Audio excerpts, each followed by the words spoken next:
Think of Rome, and what comes to mind? Grand marble temples, mighty legions marching across continents, and philosophers shaping the course of Western thought. But beneath this glittering facade of civilization lies a shadowed world few dare to explore, a place where ambition dripped with blood, where power was bought with betrayal, and where even emperors whispered secrets they dared not speak aloud. For all its achievements, ancient Rome was a society steeped in darkness, its history written not just in stone but in the silent screams of the forgotten. What if everything you've been told about this empire is just the surface, a carefully crafted illusion hiding far more sinister truths? Picture the Colosseum, bathed in golden sunlight, roaring with the cheers of 60,000 spectators. Now imagine the sand beneath their feet, permanently stained red from the countless lives sacrificed for entertainment. Or step inside the palace walls, where silk curtains hid poison slipping into wine cups, where siblings plotted against siblings, and where a single wrong word could mean a death sentence. This was the underbelly of Rome, a world of whispered conspiracies, brutal punishments, and unspeakable rituals buried by time. Why did history scrub these stories so clean? And what happens when we dare to dig them up? Tonight, we pull back the veil on 25 of Rome's most chilling secrets, the kind you won't find in textbooks. From the cursed tomb that terrified even the bravest soldiers, to the twisted games that made gladiatorial combat look tame, to the scandal so shocking it nearly destroyed an emperor's reign. These aren't just tales of violence or excess. They're windows into a society that wrestled with the same demons we face today: greed, fear, the hunger for control. So join me as we walk these ancient streets after dark, where every shadow has a story and some truths are darker than you ever imagined.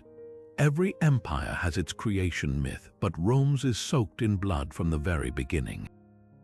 The tale of Romulus and Remus, the twin brothers raised by a she-wolf, seems noble at first until you reach the chilling climax. After quarreling over where to build their city, Romulus kills Remus in cold blood, becoming Rome's first king. But what if this wasn't just a symbolic story? What if it hinted at something far darker woven into the fabric of Roman society? Archaeologists digging near the Palatine Hill, the legendary birthplace of Rome, uncovered something unsettling: tiny skeletons buried beneath the ancient soil. These weren't ordinary graves. The bones showed signs of deliberate harm, their fragile bodies discarded without ceremony. Some historians argue these were victims of exposure, a brutal but common practice where unwanted infants, especially girls or the sickly, were left to the elements. Others whisper of ritual sacrifices, offerings to the gods in exchange for power. The Romans themselves told conflicting stories. Some writers justified infanticide as necessity, a harsh measure for controlling population or preserving family honor. But scrolls hidden away in private libraries tell a different story, of mothers who wept in secret, of midwives paid to smuggle doomed babies to safety. The contradiction is striking. A civilization that built aqueducts and laws also tolerated the killing of its most vulnerable. Perhaps Romulus's murder of Remus wasn't just a fratricide, it was a prophecy. A warning that Rome would always feed on violence, from its mythic origins to its bloody demise. After all, if even your founders are drenched in betrayal, what does that say about the empire they built? Imagine a festival so chaotic that even the Romans themselves later struggled to explain it. The Lupercalia was no ordinary celebration. It was a frenzy of blood, sweat, and primal violence disguised as sacred tradition. Every February, half-naked priests called Luperci would smear themselves with the blood of sacrificed goats, then race through Rome's streets, striking women with strips of the animals' hides. The women didn't flee. They lined up eagerly, baring their arms and backs, believing these lashes would bless them with fertility. But peel back the layers and you'll find something far darker. The Lupercalia wasn't just about fertility, it was a relic of Rome's earliest, most savage days. The ritual's origins trace back to wolf cults, to the wild days when Romulus and Remus's myth wasn't just a story, but a reflection of a society teetering between civilization and brutality. The whips weren't gentle, they left welts, and the priest's frenzy often spilled into outright violence. Yet Rome's elite, centuries later, pretended it was all harmless fun. Even Augustus, Rome's first emperor, tried to sanitize the Lupercalia. He rebranded it as a patriotic spectacle, stripping away its raw edges, but whispers persisted. Some senators grumbled that the festival was a disgrace, a reminder of the barbarism Rome claimed to have outgrown. And they weren't wrong, because beneath the laughter and cheers, the Lupercalia was a window into Rome's soul. A society that could glorify such cruelty in the name of tradition was one still deeply tied to its violent roots. What's most chilling isn't the blood or the whips, it's how easily Rome convinced itself this was normal. Women bleeding for the hope of children, priests howling like wolves, the crowd cheering it all on. The Lupercalia wasn't just a festival, it was proof that even the most civilized empire never truly left the wilderness behind. If you think royal family dramas are brutal today, the Julio-Claudian dynasty would make them look like child's play. This was an era where dinner invitations came with hidden agendas, where mothers kissed their sons with poison on their lips, and where even the simplest meal could be your last. At the heart of it all stood two women who turned toxicology into an art form: Livia Drusilla, wife of Emperor Augustus, and Agrippina the Younger, mother of Nero. Their weapon of choice, a pantry of poisons so sophisticated they'd put modern chemists to shame. Livia didn't earn her reputation as Rome's most feared matriarch by accident. Ancient historians like Tacitus whispered that she eliminated anyone blocking her son Tiberius's path to power. The method, a specialty called slow poisons, substances like hemlock or arsenic added drop by drop to wine or honey, mimicking natural illnesses. When Augustus's grandsons mysteriously wasted away with identical symptoms, Romans didn't mourn, they glanced sideways at Livia's private herb garden. Then there was the infamous mushroom incident. Emperor Claudius devoured a plate of wild mushrooms at dinner, only to collapse in agony hours later. His wife Agrippina had allegedly bribed the imperial taster to skip sampling that particular dish. The kicker, she served the antidote too late, ensuring his suffering was both blame-free and fatal. But poison wasn't just a weapon, it reshaped Rome's entire culture. The wealthy carried Mithridatium, a legendary antidote named after King Mithridates, who spent years experimenting with toxins on prisoners to build immunity. Emperors hired food tasters called pregustators, yet even they weren't safe. Agrippina once poisoned a taster to prove no one was untouchable. Banquets became battlegrounds. Hosts drank from glass goblets to prove liquids weren't tampered with, while guests scrutinized every sip. What's most terrifying isn't the deaths themselves, but how casually cruelty was accepted. When Nero's rival Britannicus suddenly choked at dinner, foaming at the mouth, the emperor coolly announced the boy had epilepsy and kept eating. No investigations, no outrage, because in Rome's golden age, poison wasn't a crime. It was just politics by other means. Behind Rome's gleaming marble monuments and bustling forums lay a place most citizens avoided after sundown, the Subura. This labyrinth of narrow alleys and crumbling apartments was the empire's open secret, a district where the stench of sewage clung to the air and the walls seemed to whisper with unseen dangers. If Rome was the shining face of civilization, the Subura was its festering wound. Here, the infamous Basharii prowled like shadows. These weren't ordinary thieves, they were tomb raiders, specialists in plundering the dead. Under cover of darkness, they'd slip into cemeteries beyond the city walls, cracking open mausoleums with practiced ease. Gold trinkets, funerary amulets, even the bones themselves were fair game. The Bushiri I knew the dead couldn't protest, and the living rarely cared, until a grieving nobleman recognized his grandmother's ring on a market stall. But even then, justice was rare. The Subura's winding alleys hid 100 escape routes, and the gangs had magistrates in their pockets. The buildings themselves were death traps. In Sicily, Rome's cheap apartment blocks towered precariously over the streets, their wooden beams creaking under the weight of too many souls. Landlords crammed families into single rooms, while the upper floors, cheaper because fire or collapse was likely, housed the desperate. A single overturned lamp could turn an entire block into an inferno, and when the flames came, as they often did, the only ones who profited were the slumlords who'd insured the properties under fake names. But the real secrets lay beneath the surface. Brothels disguised as bakeries operated behind flour-dusted curtains, their tunnels connecting to the basements of seemingly respectable shops. Taverns doubled as black market auction houses, where stolen goods and enslaved people changed hands over cups of sour wine. Even the bathhouses had back rooms where a whispered password could get you anything from smuggled silk to a hired assassin. What's chilling isn't just the lawlessness, it's how the empire tolerated it. The Subura wasn't some accident, it was Rome's pressure valve. As long as the poor and criminal classes had their own district to run wild, the rich could pretend the rest of the city was orderly. Emperors occasionally sent troops to cleanse the streets for show, but the gangs always returned, because in the end, Rome needed its shadows as much as its sunlight.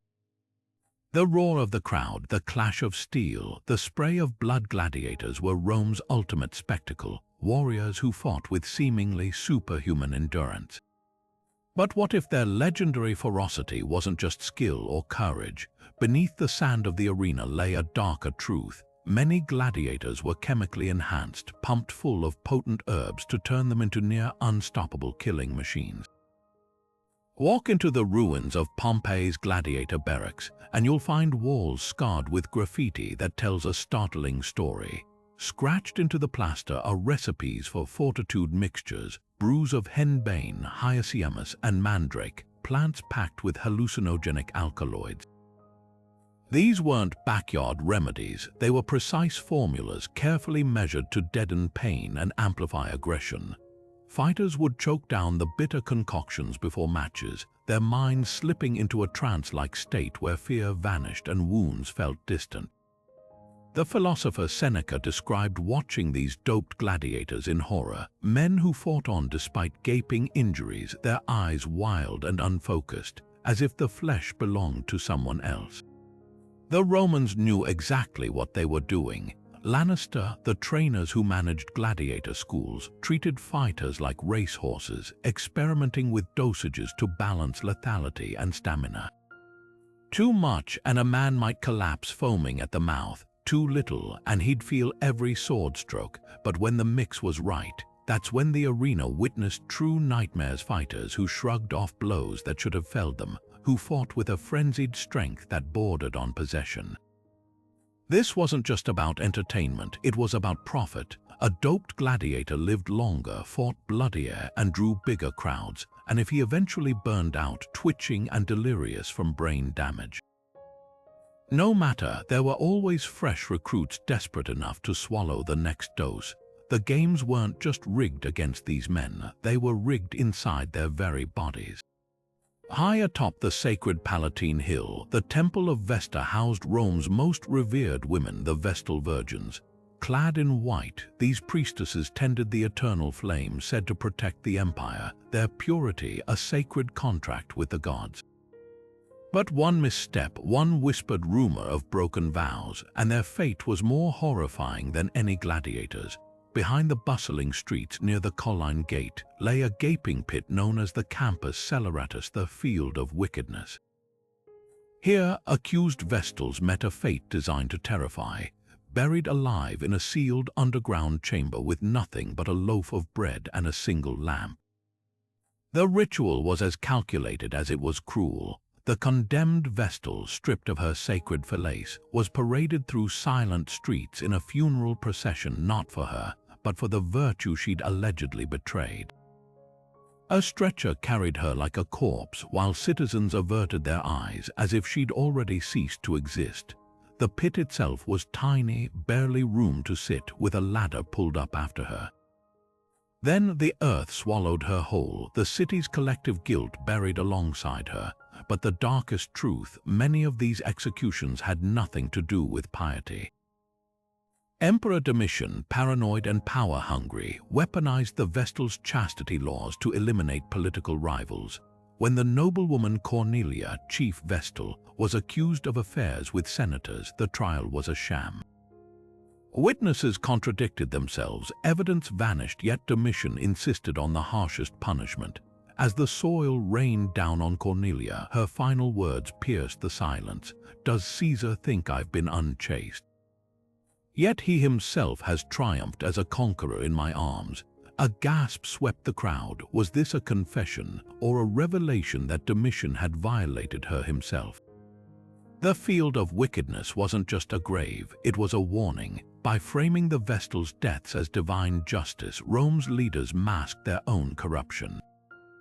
Every whisper of scandal, every hurried burial served a purpose: to remind the people that even the most sacred could fall, and that those who held the keys to morality also held the power to destroy.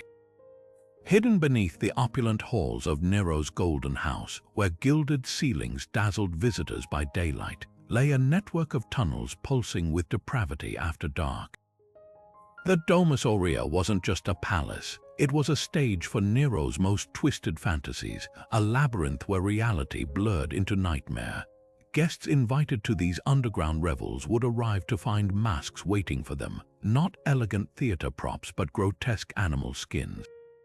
Wolf pelts, bear claws, even lion manes transformed Rome's elite into a snarling pack, their humanity shed like the fine togas they'd left at the door. The tunnels themselves were an architectural abomination designed to amplify terror. Barrel-vaulted ceilings trapped the echoes of screams, while hidden alcoves held chained slaves pawns in Nero's hunts. Drunk on Falernian wine laced with hallucinogens, the masked aristocrats would lunge at these unfortunates, teeth bared, claws raking skin. Some slaves survived, their scars bought off with coins. Others vanished into the palace's sewers, their bodies dumped beyond the city walls. Modern archaeologists excavating the Domus Aurea made a chilling discovery: a series of narrow chambers off the main tunnels, their walls scored with deep gouges. At first, they assumed these were tool marks from construction. Then they noticed the patterns, frantic, uneven, as if fingernails had clawed at the stone. Chemical analysis revealed traces of myrrh and opium in the mortar, substances known to induce disorientation. This wasn't just decoration, it was a carefully engineered horror. Nero's architects had designed these rooms to disorient victims, turning their panic into entertainment for hidden observers behind latticed walls. What unsettles historians most isn't the brutality, it's the precision. The Golden House's blueprints show these tunnels were planned alongside banquet halls and libraries, as if cruelty and culture were equally vital to imperial life. Nero didn't just tolerate these atrocities, he curated them, blending art with savagery. When the poet Statius described the palace as a city within a city, he omitted the darkest truth: one half belonged to civilization, the other to something far older and more feral. Rome's emperor didn't just rule from a throne, he presided over a den of beasts, and the most terrifying monster wore a crown. In the steaming, sulfur-scented waters of Roman Bath, visitors today marvel at the engineering that channeled natural hot springs into lavish pools. But 2,000 years ago, this wasn't just a place of healing, it was a factory of vengeance. When archaeologists drained the sacred spring, they uncovered over 130 thin sheets of lead, each inscribed with frantic, jagged letters. These weren't accounting records or love notes, they were curses, raw, unfiltered hatred pressed into metal, offered to the gods like coins tossed into a wishing well. One tablet, dating to the 2nd century, bears the vicious plea of a man named Docilinus: His words, etched in clumsy Latin, still sting with fury.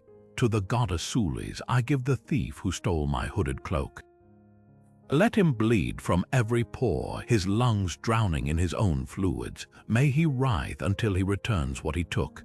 The specificity chills the blood. This wasn't some generic prayer for justice. Docilianus wanted his enemy to suffer in ways only a truly creative mind could conjure. Another tablet, this one from a woman named Rufilla, targets her rival Celia with almost surgical cruelty. May her bowels liquefy, her teeth shatter like glass, and her womb refuse to quicken with child. The venom is palpable, but what's truly unsettling is the transactional tone. Rufilla doesn't just ask for Celia's suffering, she negotiates it. I give you this silver ring, goddess, she writes, in exchange for her ruin. The process behind these curses reveals a society where spite and superstition walked hand in hand. Curse writers would visit professional scribes near the baths, dictating their malice while craftsmen hammered the words into lead. Then the tablets were folded, pierced with nails to fix the curse in place, and tossed into the sacred spring, a direct line to Sulis, the local goddess Romans equated with their own vengeful Minerva. But here's the twist: many curses target petty thieves over grand betrayals. Stolen cloaks, missing chickens, pilfered tools. The grievances feel shockingly mundane. That's the real revelation. Rome's dark underbelly wasn't just the stuff of emperors and gladiators. Ordinary people, simmering with rage over everyday slights, turned to divine hitmen. Because in a world without police or courts, sometimes the only justice came from the gods or the illusion of their wrath. The Romans condemned Carthage for its darkest ritual child sacrifice to the god Baal-Hamon, yet when their own empire teetered on collapse, they too turned to the unthinkable. Tertullian, an early Christian writer, described a chilling scene from Rome's darkest hour during the Second Punic War. As Hannibal's forces marched toward the city, panic-stricken senators reportedly ordered the sacrifice of 2 Greeks and 2 Gauls in the Forum Boarium, burying them alive beneath the marketplace. But this was no isolated act of desperation. Archaeologists digging in North Africa uncovered Carthage's Tophet, a sacred precinct filled with thousands of small urns. Inside, charred bones of infants, some just days old, mixed with the remains of lambs and birds' offerings to appease the gods. What's most unsettling is how Roman writers framed these atrocities. Livy and Plutarch spun Carthage sacrifices as proof of barbarism, while glossing over their own history. Yet when plague struck Rome in the 3rd century BCE, the Senate reportedly revived the practice, consulting the Sibylline books, ancient oracles which demanded a life for a life. The difference: Rome's victims weren't citizens but enslaved peoples and prisoners, a distinction that let them pretend they'd kept their hands clean. The Tophet's forensic evidence tells a grimmer story. Bone analysis reveals many infants weren't stillborn but healthy, their remains showing deliberate knife marks and exposure to extreme heat. And while Carthaginians left inscribed stelae naming the children, calling them Molk offerings, a sacred duty, Roman accounts erased such details. When they finally razed Carthage in 146 BC, they salted its fields but quietly absorbed its horrors. A lead curse tablet found in Roman Britain even invokes Baal-Hamon by name, proving the foreign god's appeal lingered in secret. Here lies the hypocrisy. Rome's elite could decry Carthaginian cruelty while mimicking it behind closed doors. The Senate's official stance was outrage, but their own Sibylline texts preserved instructions for human sacrifice as late as the 1st century BCE. A civilization that built aqueducts and courts could still, in moments of terror, revert to ashes and screams. The truth isn't that Rome was better than Carthage, just better at rewriting history. Beneath Rome's bustling streets, where sunlight never reached, the Cloaca Maxima pulsed like a dark artery. This ancient sewer, a marvel of engineering, funneled waste and rainwater toward the Tiber, but it also carried something far more sinister. Whispers spoke of creatures that skulked in the stagnant shadows, twisted by decades of filth and feasting on the empire's discarded horrors. Executioners dumped the bodies of criminals and unwanted slaves into the tunnels, their remains left to rot or to be dragged away by unseen jaws. Emperor Elagabalus, notorious for his sadistic whims, supposedly turned the sewers into his private hunting ground. According to the historian Cassius Dio, the young ruler once released starving lions into the cloaker's labyrinth, then sent prisoners scrambling through the muck while aristocrats placed bets overhead. The roars echoing through the tunnels weren't just beasts, they were the Empire's ID unleashed. But the real terror, some lions never resurfaced. Locals claimed they adapted, breeding with whatever lurked below, their offspring emerging as grotesque hybrids with mangled pelts and eyes milky from perpetual darkness. Archaeologists studying the cloaker's ancient bricks found scratch marks too large for rats' parallel grooves spaced like claws. Worse yet, workers restoring the system in the 18th century reported skeletal remains fused in ways that defied nature. Human skulls with elongated jaws, spinal columns bent like those of quadrupeds. Were these the remnants of Elagabalus's games or proof of something older? The Etruscans who built the earliest tunnels spoke of Tucholcha, an underworld demon with the face of a vulture and serpents for hair. Even Romans who mocked such superstitions crossed themselves before entering the sewers, leaving offerings of meat at great openings, just in case. The darkest secret of the Cloaca Maxima isn't the monsters that might have lived there, it's the ones that definitely did. Human ones, the sewers were a dumping ground for more than waste. They hid the Empire's shame. Unwanted newborns, victims of plague, rebels too dangerous to bury where martyrs might mourn them.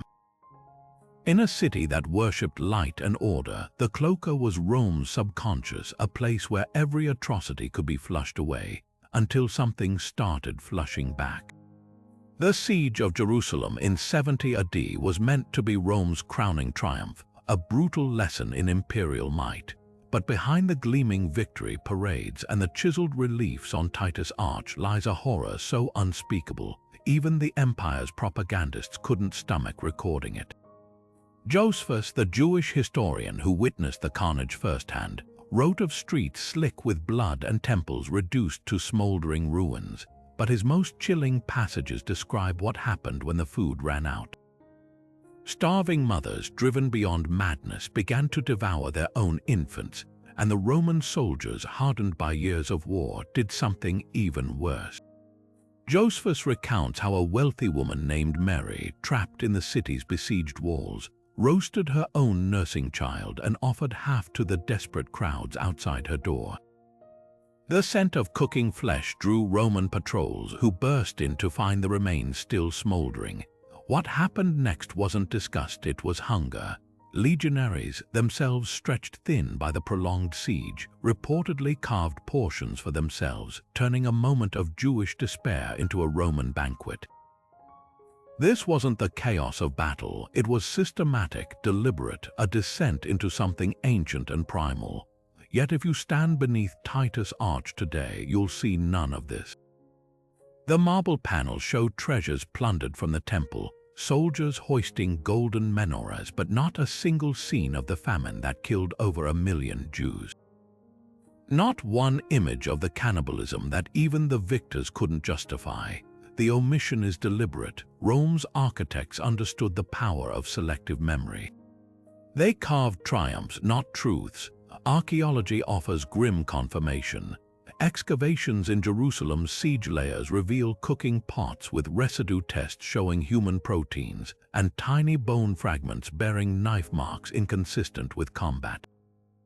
These weren't ritual sacrifices or accidents of war. They were the last resort of a city gnawing itself to extinction. And when the legions finally breached the walls, they didn't just conquer Jerusalem. They joined its nightmare. The real secret isn't that Rome's soldiers became monsters in that starving city. It's that they'd always been capable of it. The same empire that built roads and baths could, when pushed, strip away civilization like a bloodstained cloak. the siege of Jerusalem wasn't an aberration, it was a mirror. And what stared back was too ugly for even Rome's chisel to immortalize. Roman slavery wasn't just an economic system, it was an industry of pain with instruction manuals. Among the empire's most disturbing texts are the agricultural treatises of writers like Columella, whose words on crop rotation and olive pressing sit shoulder to shoulder with chillingly precise torture techniques. In his 12-volume work on agriculture, he casually recommends beating disobedient enslaved workers with furky forked chains designed to lacerate skin without breaking bones. Salt rubbed into fresh wounds, he notes, ensures the lesson endures. These weren't the raving of a sadist, they were standard practice, endorsed by a man celebrated as an intellectual. The hypocrisy becomes unbearable when you contrast this with Saturnalia, Rome's annual festival where enslaved people were granted temporary freedom. For 1 week each December, masters served meals to those they owned, exchanged gifts with them, even tolerated drunken insults, all while knowing the fork and salt waited in the tool shed. The poet Lucian captures the surreal scene, enslaved people wearing their master's fine linen, dining first at the table, while free citizens played along with hollow laughter. But the moment the festival ended, back to the fields, back to the whips, archaeologists have uncovered evidence of these dual realities at Pompey's Villa of the Mysteries. One room features vivid frescoes of Saturnalia revelry, enslaved people crowned with flowers, dancing. Just steps away, the cellar reveals rusted shackles bolted to the wall, the stone beneath them stained darker than the surrounding rock.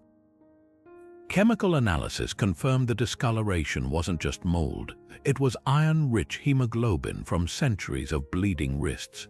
What chills the blood isn't the brutality itself, but how calmly it coexisted with Rome's self-image as a beacon of order. Columella framed his torture methods as sound management, arguing well-maintained enslaved workers were like well-pruned vines, more productive when properly disciplined. Meanwhile, Saturnalia let Romans pretend they were magnanimous, all while reinforcing the hierarchy. The enslaved could taste freedom, but only as a fleeting illusion, a reminder of what would never truly be theirs. The darkest secret here isn't the violence or even the hypocrisy. It's how meticulously Rome engineered both, crafting a system where cruelty and charity weren't contradictions, but two sides of the same coin. The fork kept bodies in line, the festival kept hope just alive enough to prevent revolt. A masterclass in control, written in scars and salt. Even by Rome's standards, Emperor Caligula's reign was a masterclass in tyranny, but nothing captured his blend of megalomania and theatrical cruelty quite like the Bridge of Ships. In the summer of 37 AD, the young ruler ordered an impossible feat. A 2-mile floating bridge across the Bay of Baiae, constructed entirely from merchant vessels lashed together with ropes and wooden planks. At first glance, it might have seemed like mere extravagance until the nobles received their invitations. Suetonius, ever the chronicler of imperial depravity, describes how Caligula forced Rome's elite to cross this wobbling monstrosity on horseback, dressed in full armor, as the waves buckled the planks beneath them. Those who hesitated were encouraged by guards with torches, their screams drowned out by the emperor's laughter. The bridge itself was a death trap by design.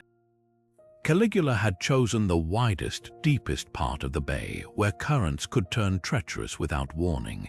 Witnesses reported nobles tumbling into the water, their heavy armor dragging them under, only for the emperor to order his galleys to row over the spot, preventing rescuers. But the real horror wasn't just the drownings, it was the spectacle. Suetonius claims Caligula rode back and forth across the bridge in a golden chariot, pausing to deliver incoherent speeches to the moon. "Why don't you join me, sister?" he allegedly shouted at the lunar glow, referring to his long-dead sister Drusilla. "The waves make better company than these sniveling cowards." Modern historians once dismissed this as hyperbole until divers mapping the bay's floor discovered something unsettling. Scattered along the ancient route lay iron fittings and lead seals stamped with Caligula's name, confirming the bridge's existence. Even more telling, several bore deliberate stress fractures as if the ships had been weakened before assembly. This wasn't just a show of power, it was premeditated murder disguised as engineering. What chills the blood isn't the bridge's construction, it's the calculation behind it. Caligula didn't just want to humiliate his enemies, he wanted them to participate in their own destruction. By forcing the elite to don armor and play act as soldiers, he turned their deaths into a grotesque parody of Roman virtue. And when he addressed the moon, he wasn't merely mad, he was signaling his utter disregard for mortal judgment. If the gods wouldn't punish him, who could? The Bay of Baiae became his stage, and every drowning noble was proof that in Rome's darkest hours, even the sea answered to an emperor's whims. Under Emperor Claudius, Rome's courts faced a case unlike any other. A man stood accused not of theft or murder, but of becoming a wolf. The trial sent shockwaves through the city, not because anyone truly believed in shape-shifters, but because the defendant himself insisted it was true. According to Pliny the Elder's natural history, the man claimed that after donning a wolf pelt in the forest, his body began to change. His skin prickled as if burned, his nails thickened into claws, and worst of all, his fur grew inward, piercing his flesh like thousands of tiny needles. By the time hunters captured him, he was reportedly gnawing on the remains of a shepherd, his human mind lost to the beast's hunger. Claudius, ever the scholar emperor, took a personal interest in the case. He ordered physicians to examine the defendant, searching for proof of this grotesque metamorphosis. What they found was both relieving and horrifying: no actual transformation, but skin riddled with self-inflicted wounds, the man's fingernails torn bloody from clawing at his own body. Wolves hadn't touched him, his own hysteria had. Yet this wasn't an isolated incident. Scrolls from the era reveal at least a dozen similar cases where defendants, usually outcasts or the mentally ill, confessed to lycanthropy, describing visceral details of bones cracking to accommodate animal limbs, of craving raw meat, of howling at the moon until their throats bled. The darkest twist, Rome's legal system played along. Rather than dismissing these claims as madness, judges treated lycanthropy as a legitimate defense, one that often led straight to execution. A wolfman couldn't be reasoned with after all, better to burn the body just in case. Some scholars argue this was clever theater, using superstition to eliminate undesirables without backlash. Others point to Claudius' own writings, where he mused that the gods test us with monsters. Either way, the message was clear. In Rome, even insanity had to fit the empire's myths or be crushed beneath them. Archaeologists digging near the Esquiline Hill uncovered a mass grave from this era containing skeletons with wolf teeth deliberately wedged into their jaws post-mortem. Was this a final insult to werewolves, or someone's attempt to contain their curse? The answer died with Claudius, but the fear lingered. Centuries later, medieval Europeans would burn werewolves at the stake, where they were reenacting a nightmare Rome had perfected. The charioteers of Rome's Circus Maximus didn't just race for glory, they raced with a dark secret coursing through their veins. While crowds roared for the blues or the greens, the men who risked death on those razor-sharp turns were gulping down a potion so vile, even hardened gladiators recoiled at its name, hippomanes. Ancient texts describe it as a gelatinous substance scraped from the foreheads of newborn foals, or worse, a broth brewed from the boiled flesh of horse fetuses. The promise, supernatural reflexes, a bond with their team's horses so deep it bordered on witchcraft. Frescoes buried by Vesuvius ash reveal the rituals behind this grotesque tradition. In one haunting scene from Pompey's barracks, a sorcerer cloaked in green, the color of the rival faction, drips blood onto a chariot wheel while chanting to Epona, the Celtic horse goddess Romans secretly worshipped. The wheel itself is carved with jagged runes, a mesh of Latin and Gallic spells meant to steal the wind from opponents. Archaeologists found traces of this practice in the circus starting gates, shallow basins lined with lead, their surfaces pitted from acidic liquids, still reeking of iron centuries later. These weren't just offering bowls, they were mixing stations where hippomanes was cut with wine and hallucinogenic herbs to amplify its effects, but the price of this speed was steep. Roman physicians like Galen wrote of charioteers whose skin turned jaundiced from liver damage, their breath reeking of spoiled meat as their organs failed. Others developed a condition called equine madness, baring their teeth like stallions, neighing in their sleep. The worst cases ended in the spoliarium, the same dank room where dead gladiators were stripped of armor, with corpses showing horse-like elongations of the jaw and spine. What unsettles modern researchers isn't just the brutality, but the precision. The hippomanes recipes found scratched onto chariot fragments include exact ratios of fetal tissue to henbane, proving this wasn't mere superstition. It was early biomedicine gone horribly right. When a team of toxicologists recently recreated the potion using ancient methods, they confirmed its key ingredient, a potent cocktail of equine growth hormones and placental stem cells that could, in fact, sharpen reflexes and numb pain.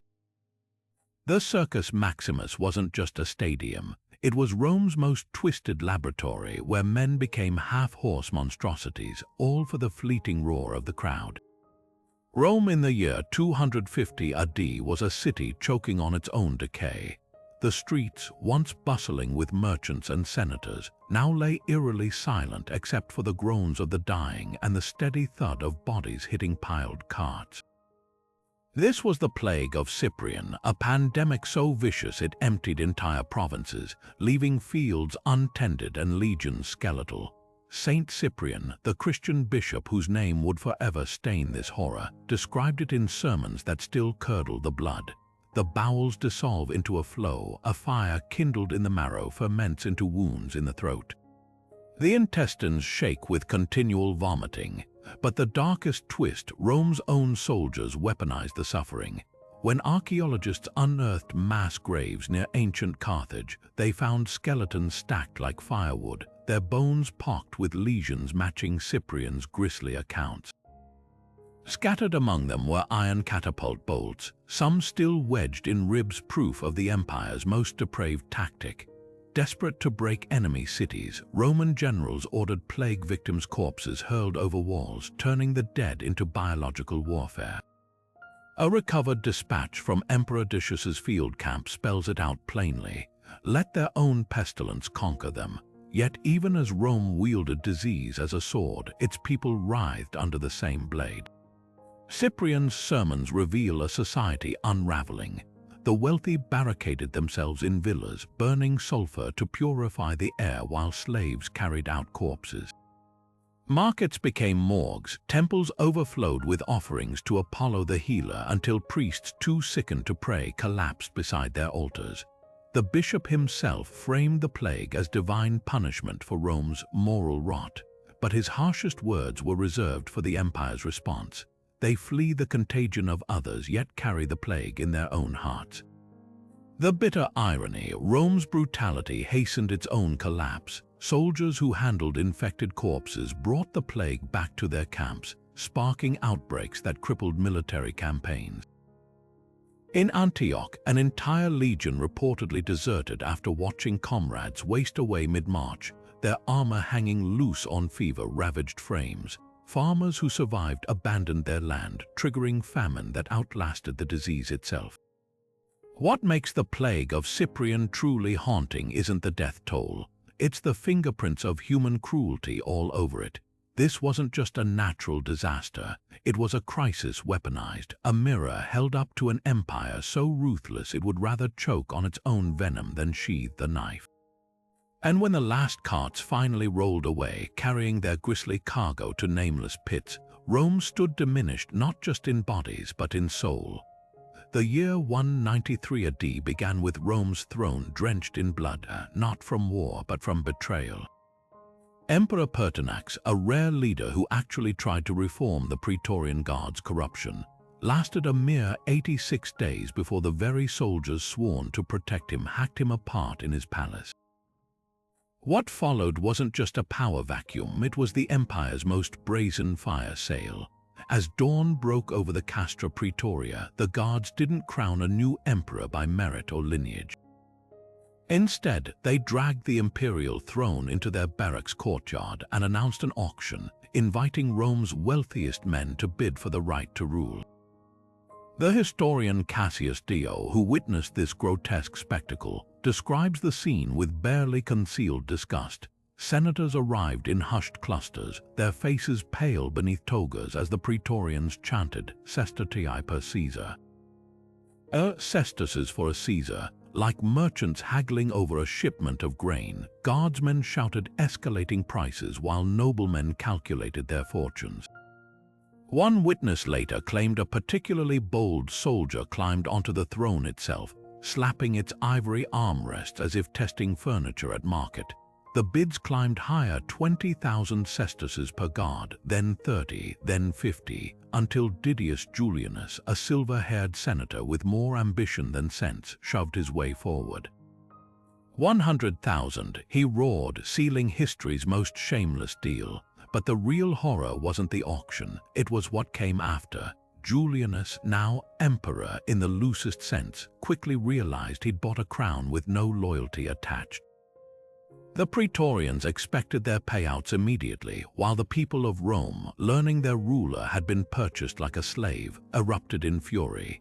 Ancient accounts describe mobs hurling stones at Julianus' litter as he traveled through the city, screaming "Pirata!" A pirate, at the man who'd stolen their throne. Meanwhile, three rival generals, Septimius Severus, Pescennius Niger, and Clodius Albinus, marched on Rome, each refusing to recognize the auction's legitimacy. Julianus' reign lasted 66 days, just long enough for the Praetorians to spend their bribes. When Severus' legions reached the city gates, the guards who'd sold the empire now bargained for their lives.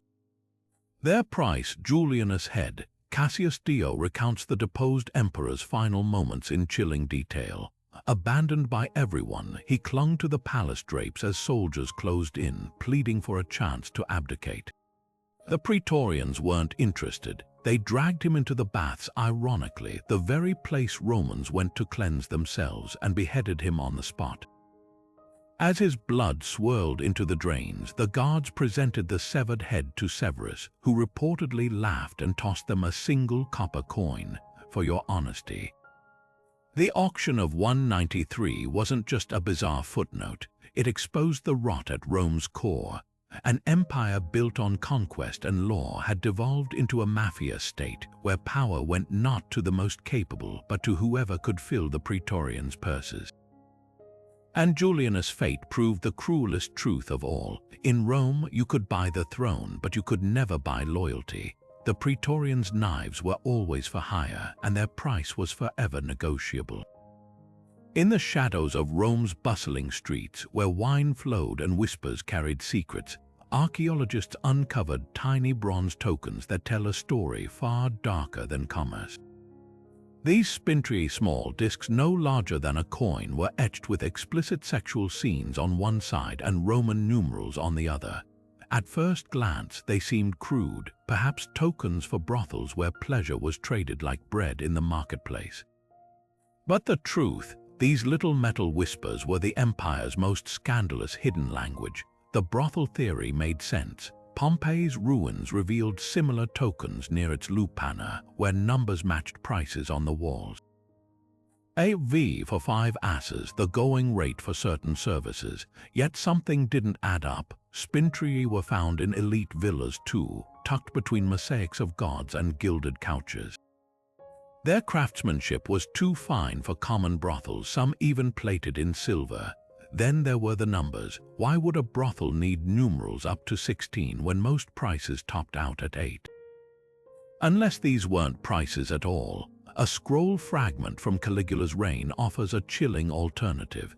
It describes a game played at imperial banquets where guests drew tokens to determine partners and roles. The numerals weren't prices, they were rankings. A Roman 16 might command the highest status, while I was subjected to humiliations reserved for enslaved people. Worse still, some tokens depicted acts banned by Roman law, like same-sex pairings between freeborn men. To possess one was to confess to crimes punishable by exile or worse. The darkest twist: political blackmail. Senators whispering in Tiberius's ear reportedly used spintree to entrap rivals. A token gifted after too much wine could later surface in court as evidence of degeneracy. The poet Juvenal sneered about this very scheme. A man's honor hangs by a thread or a tiny bronze disc. Modern recreations of these tokens reveal even more. X-rays show some were hollow, possibly containing names or messages broken open only by the host. Imagine the terror of a guest recognizing their own token and the act it demanded. Rome's elite didn't just trade in gold and land, they traded in shame, one spintree at a time. What began as a brothel's currency became the empire's most twisted social contract. These weren't just tokens, they were loaded dice in a game where the house always won, and the price was your dignity. After the disastrous defeat at Carrhae in 53 BC, Rome recoiled from one of its most humiliating losses: 10,000 legionnaires taken alive by Parthian forces. The survivors of Crassus' shattered army didn't vanish into history, though. They were marched eastward into the heart of Central Asia, condemned to a life of slavery in the Parthian Empire's farthest reaches. But whispers persisted for centuries that these men, hardened veterans of Rome's legions, left a mark far deeper than their chains. Centuries later, Chinese historians recorded something peculiar during the Han Dynasty's conflicts along the western frontier. A mercenary force unlike any other, fighting in tight, disciplined formations with distinctive shield walls and turtle formations, tactics eerily reminiscent of Roman combat. The Han scribes called them the Lycaean, describing soldiers with deep-set eyes and fair hair, who constructed wooden palisades in battle just as Roman forts were built. At the time, it seemed impossible. How could legionnaires have appeared thousands of miles from their homeland? Genetic testing in modern-day Gansu province may hold the answer. DNA extracted from skeletons near the ancient town of Lycaon revealed an unexpected anomaly: European Y chromosome markers dating back to the Right era. The bodies were buried in a manner unlike local customs, some with remnants of lamellar armor atypical for Central Asia but strikingly similar to Roman auxiliary gear. Even more compelling, isotope analysis of their teeth showed these men spent their childhoods near the Mediterranean before migrating east. The most chilling evidence comes from a 1st century Chinese military manual describing how to counter the Lycaeans' tactics. The manual details a shield wall strategy that mirrors Rome's testudo, advising archers to aim for the gaps between overlapping shields, exactly the weak spot Roman foes exploited at Carrhae. Could this be more than coincidence? Could Crassus' lost legionnaires have passed their knowledge down through generations, their descendants still waging war under foreign banners with the ghost of Rome's discipline? Perhaps the darkest twist isn't that these men survived, but what they became. Far from home, stripped of their eagle standards, they fought not for empire or glory, but as hired blades for the very powers that enslaved them. The descendants of Rome's finest may have spent centuries sharpening their swords for others, turning the art of war into their only inheritance. And when the Han Dynasty finally fell, the last whispers of the Lycaean vanished into the desert wind, leaving only bones and the faintest echo of lost legions.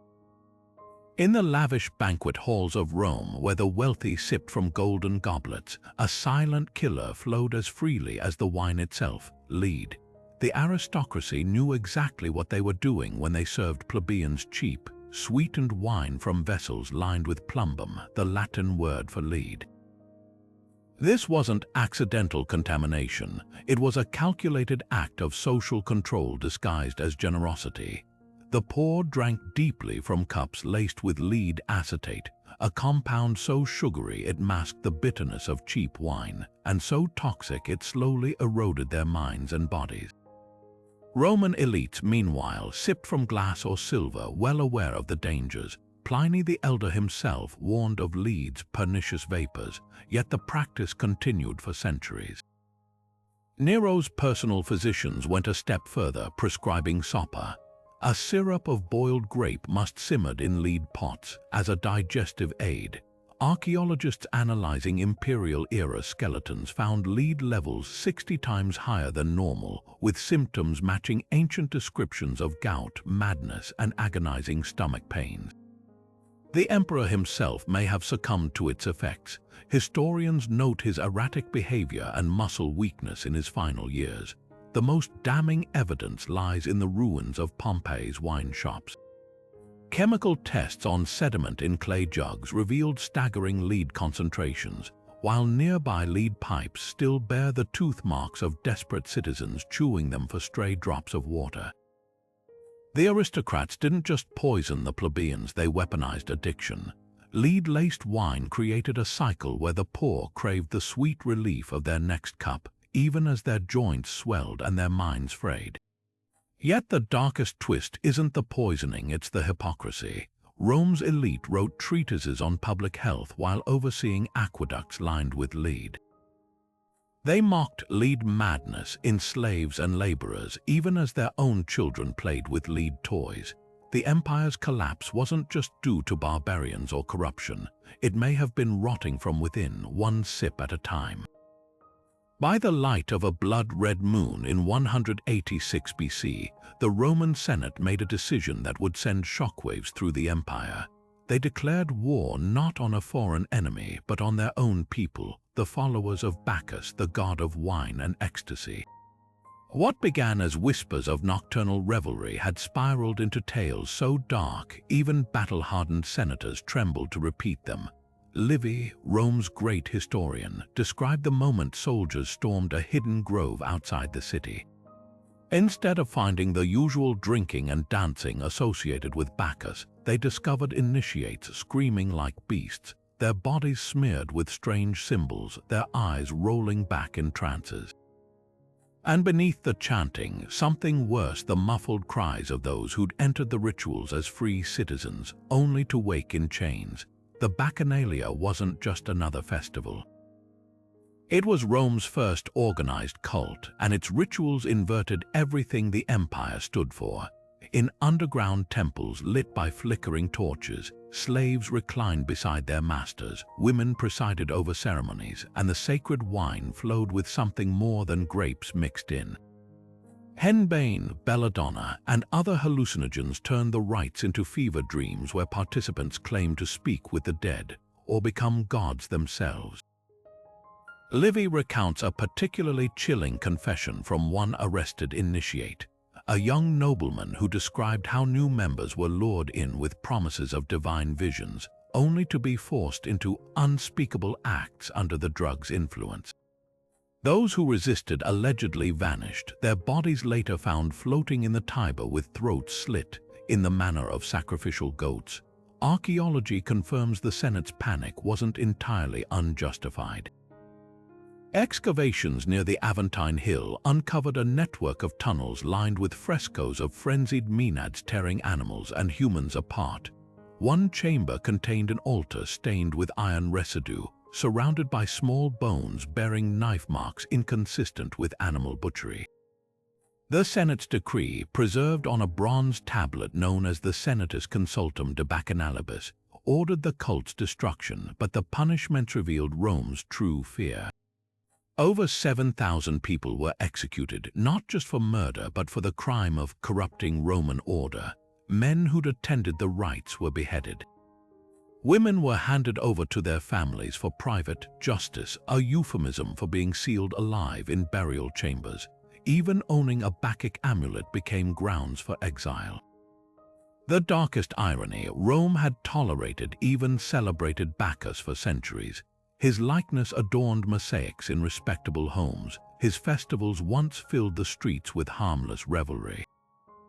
But this was different. The underground cult didn't just worship the god of ecstasy, it embodied his most dangerous aspect, the complete unraveling of society's threads. When slaves could accuse masters, when women held power over men, when citizens awoke with no memory of what they'd done or been forced to do, that was a threat no empire could ignore. The Senate didn't crush the Bacchanalia because it was evil. They crushed it because it worked too well. In the end, Rome understood the real danger wasn't the screaming or the drugs or even the blood. It was the terrifying idea that beneath their polished civilization, every citizen was just one sip away from madness. Among Rome's greatest military mysteries, none grips the imagination like the vanishing of the Ninth Legion.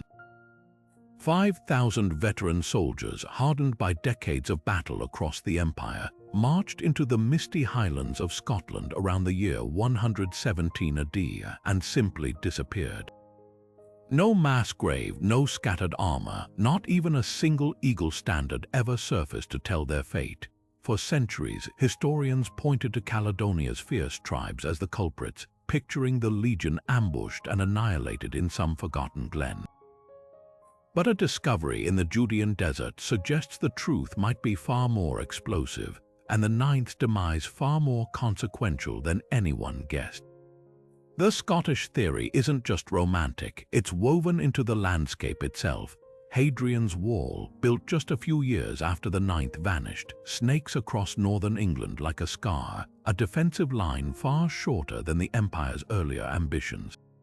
Archaeologists long assumed this retreat meant disaster in the north. Folklore added fuel, with tales of Pictish warriors luring the legion into bogs or sealing them inside caves. Even Hollywood embraced the legend, depicting the Ninth's destruction in films like The Eagle. But scroll fragments found near the Dead Sea tell a radically different story. In the 1960s, a trove of letters from the Bar Kokhba revolt, Judea's last, desperate uprising against Rome, revealed a chilling detail. One missive, penned by rebel leader Simon Bar Kokhba himself, boasts of wiping out an entire Roman legion in battle.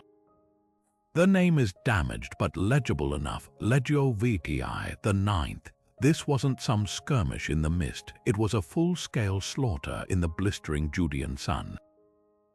Supporting evidence emerged from military rosters. Diploma's bronze discharge papers for veterans show the Ninth receiving replacements in the year 120 after its supposed Scottish disappearance. Why send reinforcements to a dead legion unless it was still fighting elsewhere? The twist: Rome might have buried the truth deliberately.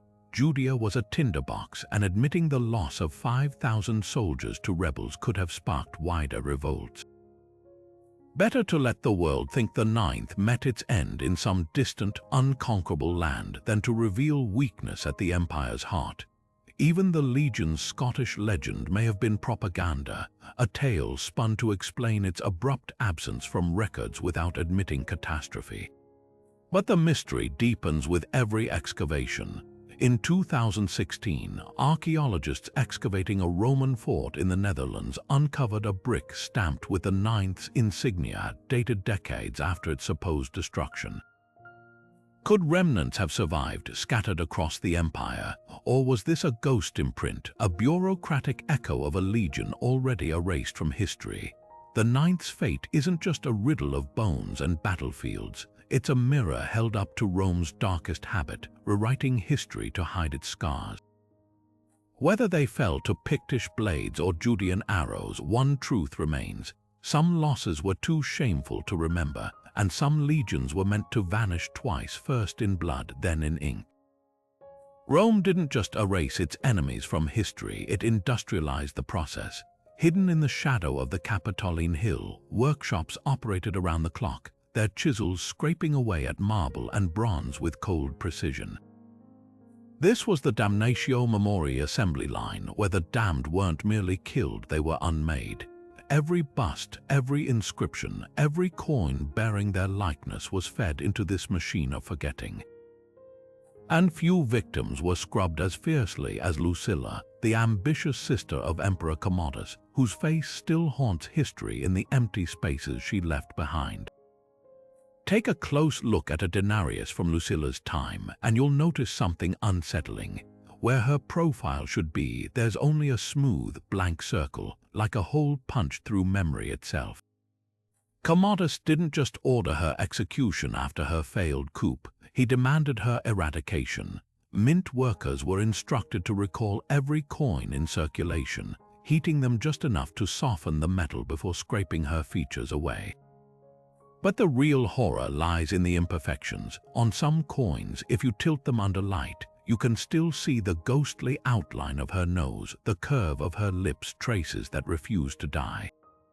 The workshops went further. Statues of Lucilla were toppled, their heads cleaved off and replaced with generic female figures. Inscriptions mentioning her name were chiseled into illegibility, the stone around them left scarred and rough.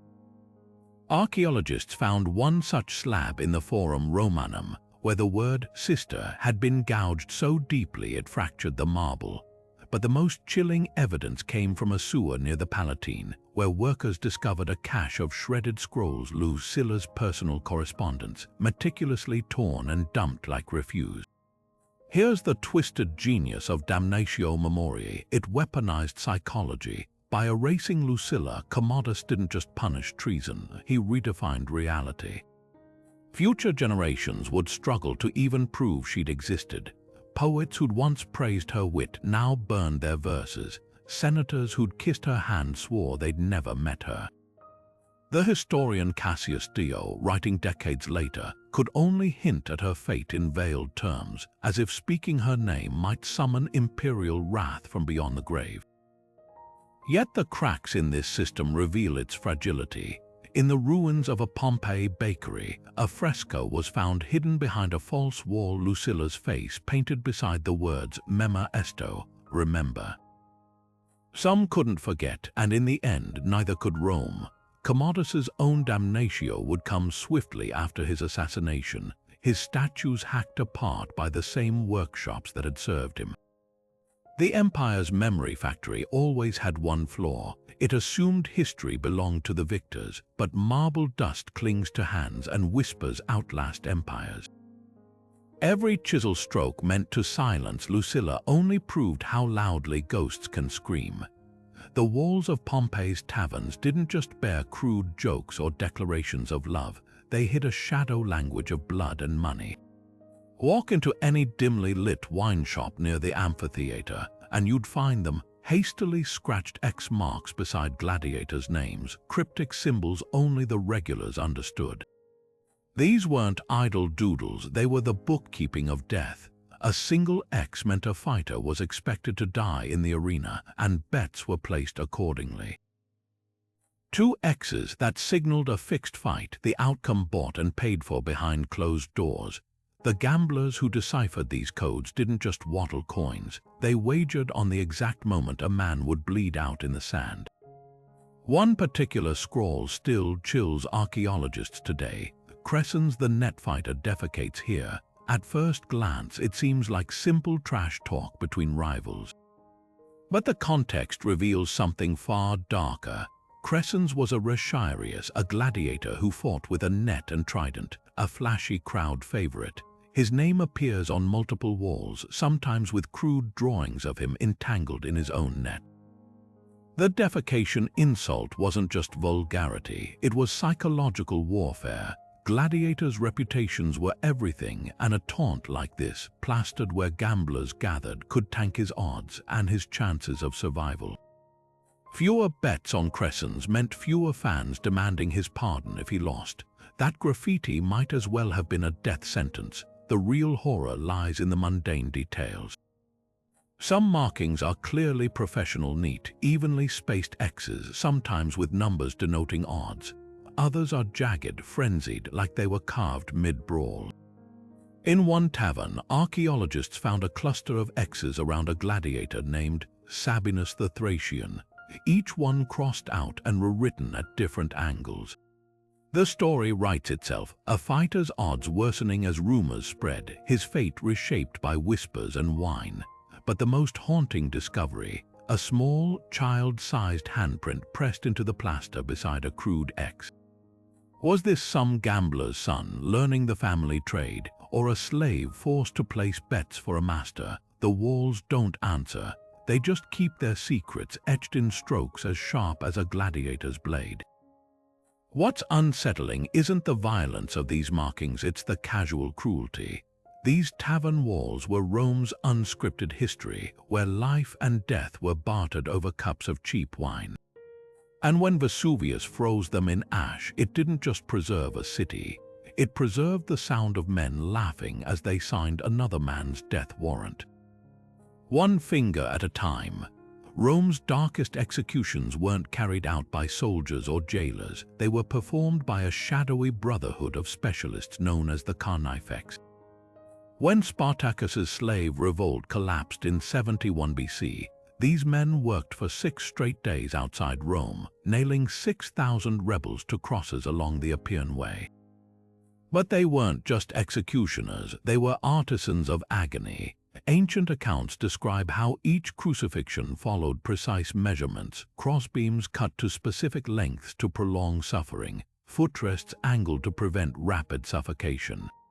The carnifex didn't just kill, they turned death into a brutal science. A century later, Nero would resurrect this guild for an even grislier purpose. As Christianity spread through Rome's slums, the emperor needed specialists who could handle mass executions with cold efficiency. The carnifex's descendants adapted their craft, trading crosses for pyres. Tacitus describes their handiwork in his account of the Great Fire. Christians dipped in pitch and set ablaze as living torches to illuminate Nero's gardens. What made these executions so chilling wasn't the cruelty, it was the clinical precision. The carnifex calculated burn times, strategically placed kindling to maximize screams, and even developed a rotating schedule to keep fresh victims screaming through the night. Archaeological evidence confirms their grim legacy. Excavations near the circus of Nero revealed charred posts arranged in geometric patterns, not random burnings, but methodical placements allowing optimal crowd visibility.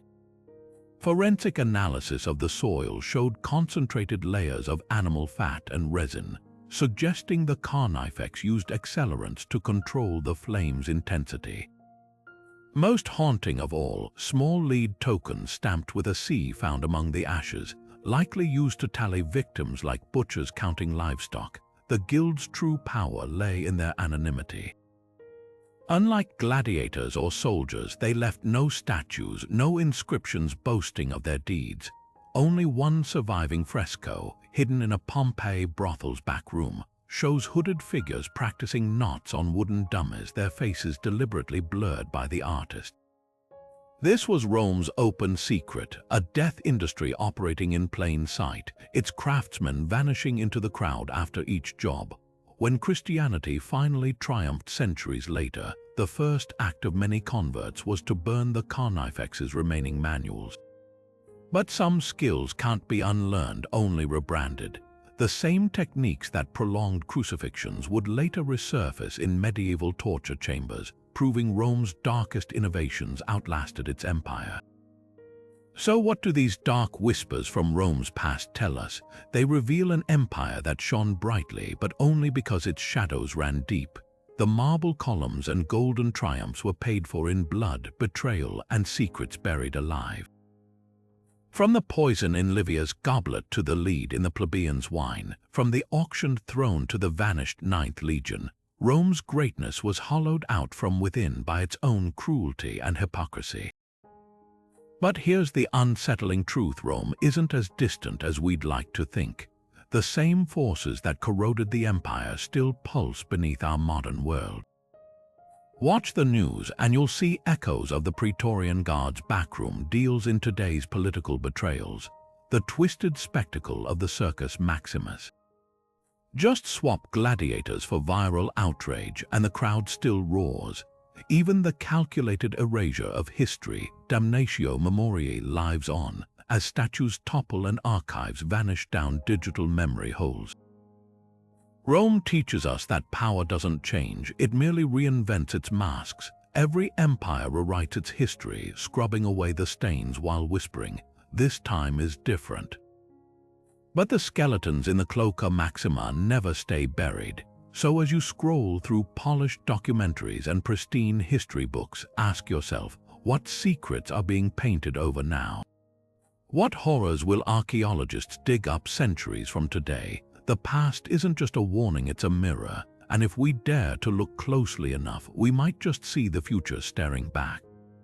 Now it's your turn. What hidden truth do you think history has smoothed over? Drop your thoughts below, because the darkest stories aren't the ones lost to time. They're the ones we choose not to